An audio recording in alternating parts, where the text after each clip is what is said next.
The Monetary Policy Committee is expected to keep the repo rate at 8.25%, and the prime lending rate will then remain 11.75%. The high inflation has led to the central bank raising interest rates as it tried to bring it under control. Inflation was 6% on average last year and has been above 5% since the beginning of this year. Economists expect consumer inflation to reach the midpoint of the target bracket in the second quarter of next year. The high borrowing costs have meant those with debt have seen their installments increasing, reducing households' disposable incomes. When the interest rate hiking cycle began in November of 2021, interest rates went up from 7% to 7.25%. For a home loan of R1 million payable over 20 years at prime lending rate, the bond repayment would have been approximately 7,900 rand at the time.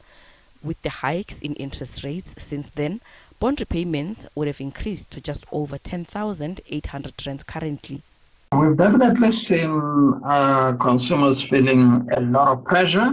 When you look at banking sector results for 2023, there was a very high increase in impairment or defaults by consumers. And that is the first indicator of consumers really feeling the pain of the high interest rates. So we are relieved that, the time for some relief is nearing. It's expected that the Reserve Bank will keep the repo rate unchanged at current levels at this week's meeting.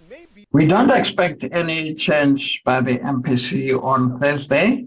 Reason being that there hasn't been any significant change in the latest inflation numbers, i.e. we've seen inflation remaining sticky just above 5%. But what we will be looking out for will be the Reserve Bank's new inflation forecast. At the time of the May meeting, we saw an improvement in the CPI forecast, with CPI now expected to be around 4.5%, slightly earlier than was the case at the time of the March meeting.